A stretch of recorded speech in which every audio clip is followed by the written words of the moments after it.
આપ સર્વોને હેતપૂર્વક જય શ્રી સ્વામિનારાયણ। આજની સત્સંગ કથા વાર્તા નિજ મંદિર સાવરકુંડલા। આજની સત્સંગ કથા વાર્તા શ્રી હરિચરિત્ર ચિંતામણી ભાગ 1 સોરઠની ચરિત્ર કથા ભાગ 81। ગઈ કાલે આપને શ્રી હરિના દિવ્ય ચરિત્રો સાંભળ્યા। હવે તેમના આગળના ચરિત્રો ખૂબ જ હેતપૂર્વક સાંભળશું। ગામ મોલીમાં વીરો ભક્ત ખૂબ જ સારા સત્સંગી હતા ને તેઓ નિયમ ધર્મ પણ ખરેખરા પાળતા। એકવાર વીરો ભગત તેના બાપા રામભાઈ સાથે શ્રી હરિના દર્શન કરવા ગઢડા ગયા। ત્યારે દાદા ખાચરના દરબારમાં લીંબતરુ નીચે શ્રી હરિ બિરાજમાન હતા। ત્યાં બે બાપ દીકરો આવી શ્રી હરિને દંડવત પ્રણામ કરીને પગે લાગી સભામાં બેઠા। તે શ્રીજી મહારાજે પૂછ્યું જે કયા ગામના હરિજન છો? ત્યારે વીરો ભક્ત બોલ્યા જે અમે બાબરિયાવાડના ગામ મોલીના હરિભક્તો છીએ। ત્યારે શ્રીજી મહારાજ કહે અમે વન માંગથી ફરતા ફરતા આવતા હતા ત્યારે ગામ મોલીના પાદરમાં થઈને ગામ ગાંગડે ગયા હતા। તે મોલી કે નહીં? ત્યારે વીરો ભક્ત કહે હા મહારાજ, એ જ મોલીની વાત હું કરું છું। પછી શ્રીજી મહારાજ સભામાં સર્વે સંતો ભક્તો આગળ વાત કરવા લાગ્યા જે આ ગોપાળાનંદ સ્વામીની આજ્ઞામાં સહુ રહેજો, કારણ કે તે બહુ મોટા સાધુ છે। ત્યારે સર્વે સંતો બોલ્યા જે હે મહારાજ, અમે બધા તેમની આજ્ઞામાં જ રહીશું। પછી શ્રીજી મહારાજ ઉઠીને અક્ષર ઓરડીએ પધાર્યા ને બીજે દિવસે લીમડાની નીચે રેતીના ઢગલા પાસે બિરાજ્યા। તે વખતે વીરો ભક્ત તથા રામભક્ત ત્યાં આવ્યા ને શ્રી હરિ પાસે બેઠા। પછી હાથ જોડીને ઘરે જવાની રજા માંગી। તેવામાં તેની આગળ થઈને કૂતરું નીકળ્યું। તેને શ્રીજી મહારાજે કાંકરી મારી, તે તેને લાગી નહીં, પણ આથમના બારની ઓસરીએ બાઈઓ બેઠી હતી તેમાંથી એક બાઈને વાગી। તેથી તે બાઈએ તે કાંકરી પ્રસાદીની જાણીને લઈ લીધી ને પોતાની આંખે અડાડી। તે જોઈને વીરો ભક્ત ખૂબ જ આશ્ચર્ય પામ્યા જે અહોહો મહારાજ, તમારા હાથ પગને અડેલી વસ્તુનો મહિમા કેટલો છે। પછી વીરા ભક્તે મહારાજને કહ્યું જે મહારાજ, હવે અમે ચાલીએ છીએ તે અમારા ઉપર દયા રાખજો ને તમારી મૂર્તિની અખંડ સ્મૃતિ રહે એવી કૃપા કરજો। તે સાંભળી મહારાજ બોલ્યા તમને હંમેશા તમને દર્શન દેશું, એમ કહી તેમની ઉપર રાજી થયા। પછી બંને બાપ દીકરો સંતોને પગે લાગી ને ચાલ્યા। તે ઘરે આવ્યા પછી તેઓ ગામ ટીંબામાં રહેવા ગયા। ત્યાં વીરા ભક્તને હંમેશા શ્રી હરિના દર્શન થતા અને મહારાજ સ્વધામ પધાર્યા પછી પણ શ્રીજી મહારાજ વીરા ભક્તને દર્શન દેતા રહ્યા ને પોતે જ્યારે કોઈ હરિજનને તેડવા જાય ત્યારે પણ તેને કહેતા જાતા। વળી કોઈ વખત એમ પણ કહે જે આ હરિભક્તને 2-4 દિવસ પછી ધામમાં તેડી જાશું, એમ મહારાજના હંમેશા તેને દર્શન થાય ને તેની સાથે વાતો કરતા અને પોતાની મૂર્તિનું સુખ આપતા। એક વખત ગામ બ્રાહ્મણને સંભિયાળે વ્રજાનંદ સ્વામી મંદિર કરતા હતા। ત્યાં વીરો ભક્ત દર્શને ગયા। તે સ્વામીને દંડવત કરી પગે લાગ્યા ત્યારે સ્વામીએ કહ્યું જે હે ભગત, આ ગામમાં નળિયા મળતા નથી ને અત્યારે ચોમાસાનો સમય છે, વળી મંદિર પણ તૈયાર થઈ ગયું છે અને જો તેને સમયસર નળિયા નહીં ચડાવીએ તો ચોમાસાનું પાણી મંદિરમાં પડશે। તે સારું તમારે ત્યાં કે બીજા ગામમાં ક્યાંને નળિયા મળે તો આપને વેચાતા લેવા છે। ત્યારે તે ભક્તે કહ્યું હે સ્વામી, મારી સાથે સાધુ અને એક ગાડું મોકલો, તે હું નળિયાની વ્યવસ્થા કરી એને મોકલી આપું. પછી તે ભક્ત પોતાને ગામ ટીંબા ગયા ને પોતાના ઘરના ફળિયામાં ગાડા છોડાવ્યા. પછી પોતાના ખોડેથી નળિયા ઉતારીને સાધુને કહ્યું, આ નળિયાના ખડકલા તમે ગાડામાં ભરાવડાવો. ત્યારે સાધુ કહે, તમારા ખોરડાના નળિયા એમ ન લેવાય. ત્યારે વીરો ભક્ત કહે, સ્વામી, ઠાકોરજીનું મંદિર ઉઘાડું ન રખાય ને અમે તો ખોરડા ઉપર છાજ નાખીને પણ રહી લઈશું.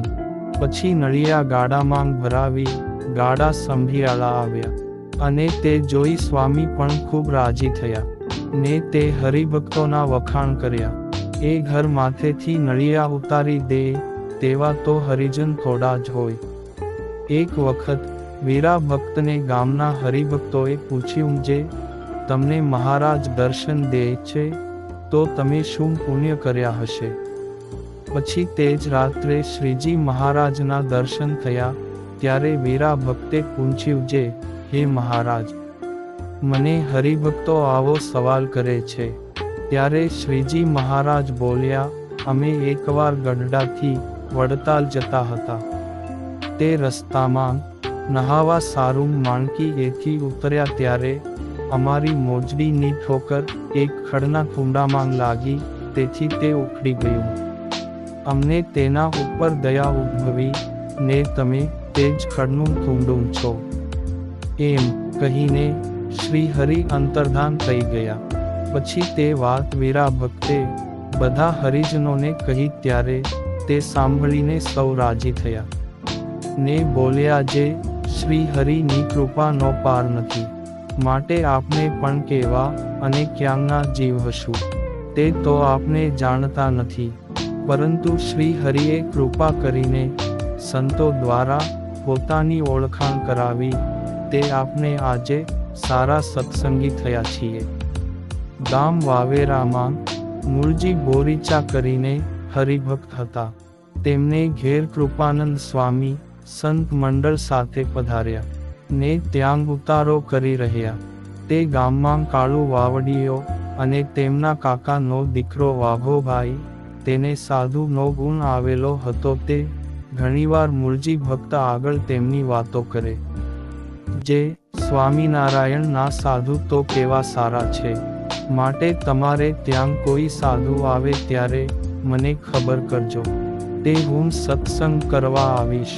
ને તેથી જ્યારે કૃપાનંદ સ્વામી પોતાને ઘેર આવ્યા ત્યારે તેમણે તે બંને ભાઈઓને જાણ કરી, જેથી તે ત્યાં આવીને સ્વામીને પગે લાગ્યા.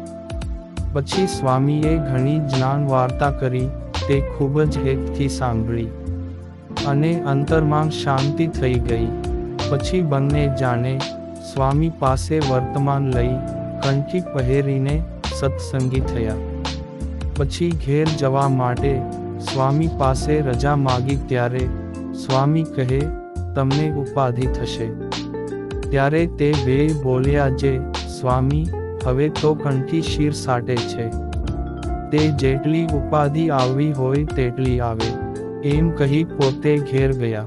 પછી સવારે ઉઠી ટીમણ કરીને ઢોર ચરાવવા ગયા ને પહોર એક ઢોર ચારીને ઘેર આવ્યા.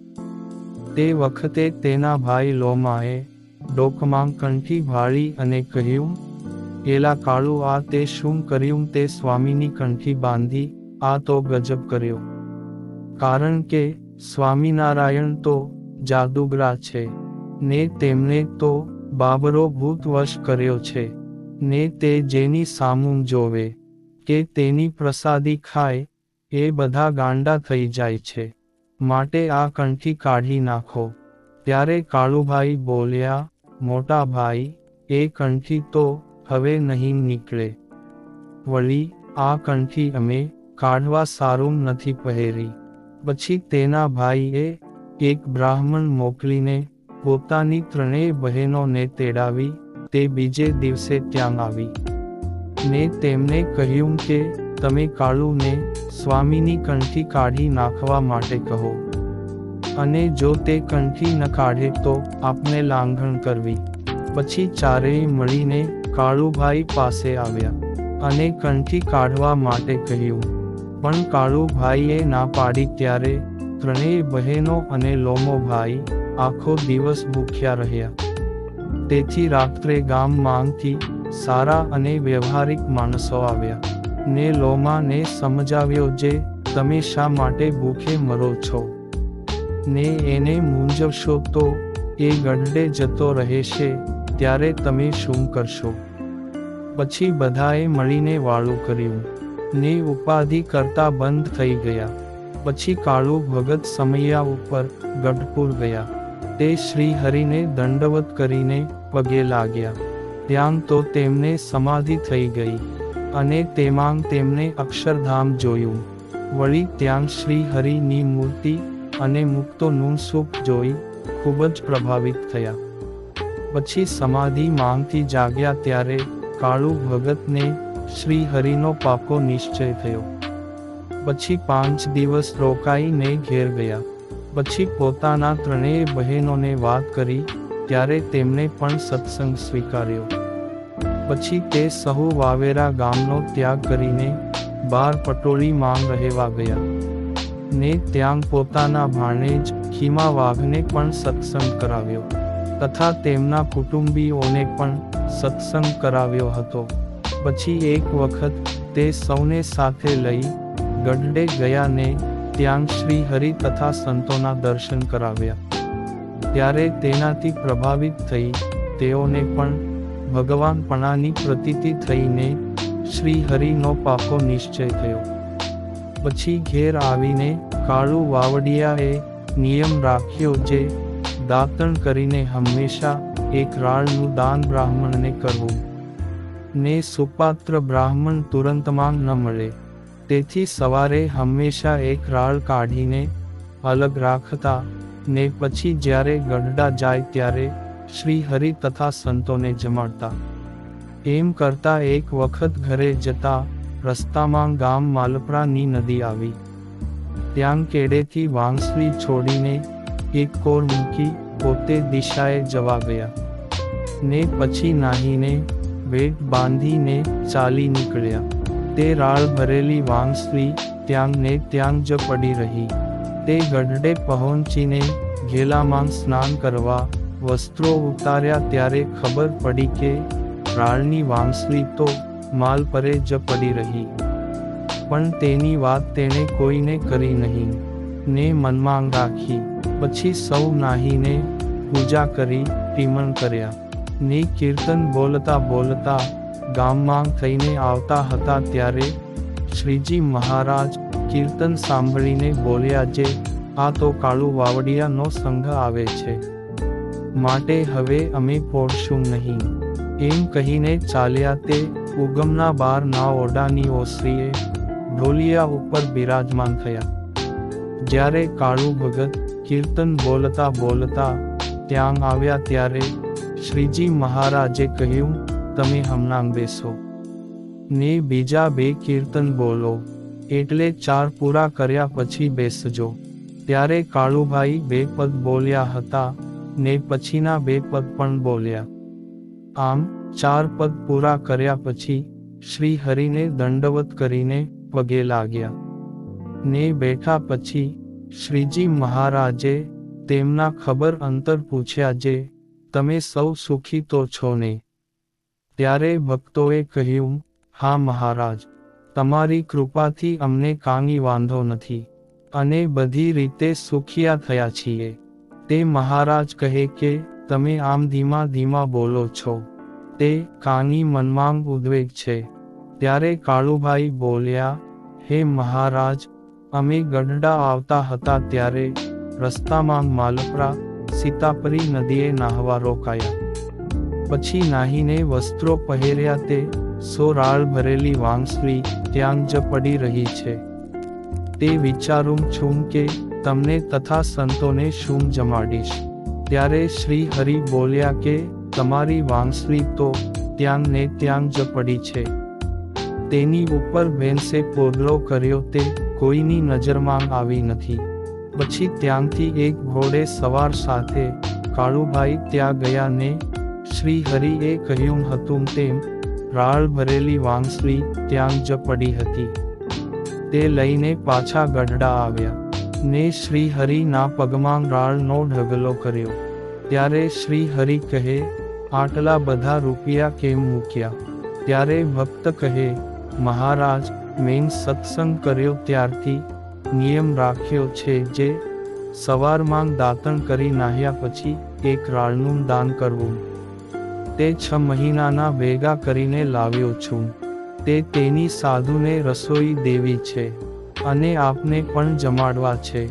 તે સાંભળીને શ્રી હરિ ખૂબ જ રાજી થયા ને પછી હરજી ઠક્કરને બોલાવીને કહ્યું જે આ રાળ તમે લઈ જાઓ અને તે વટાવીને સીધું સામાન લાવો.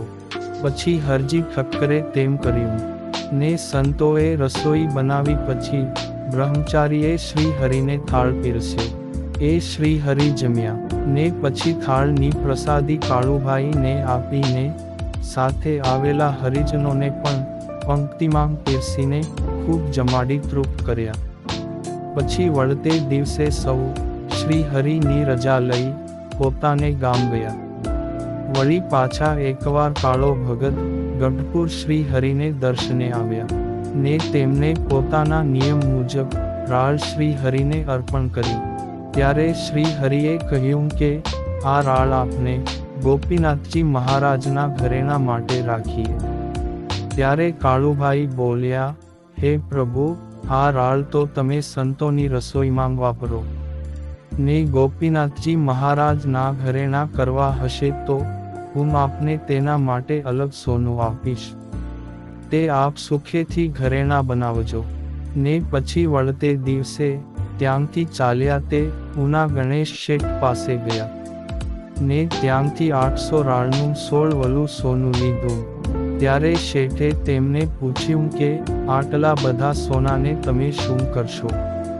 ત્યારે કાળુ ભગત કહે, ગોપીનાથજી મહારાજના ઘરેણા કરવા સારું મહારાજે માગ્યું તે તેમને અર્પણ કરવું છે. ત્યારે ગણેશ શેઠે સારા હેમના લોટા તોડીને નાની પેટીમાં મૂકી આપ્યા. તે લઈ કાળુ ભગત ગઢડા ગયા ને શ્રી હરિને અર્પણ કર્યા. ત્યારે શ્રી હરિ તેમના ઉપર ખૂબ જ રાજી થયા અને હરજી ઠક્કરને બોલાવીને તે હેમના લોટા પટારામાં મુકાવ્યા ને વળતે દિવસે સોનીને બોલાવી તેમાંથી ગોપીનાથજી મહારાજના ઘરેણા કરાવવા લાગ્યા. ને પછી શ્રી હરિએ પોતાના જમેલા થાળની પ્રસાદી કાળુ ભગતને આપી. તેથી તે પણ ખૂબ જ રાજી થયા. આમ તેમને સંતો તથા દેવની ખૂબ જ સેવા કરી. તેથી શ્રી હરિ તેના ઉપર ખૂબ જ રાજી થયા હતા. આમ આપને શ્રી હરિના પૌઢ પ્રતાપની વાતો સાંભળી ને થોડી બાકી રહી તે આપને આગળના ભાગમાં સાંભળશું. અત્યારે આપ સર્વને ભાવથી જય શ્રી સ્વામિનારાયણ.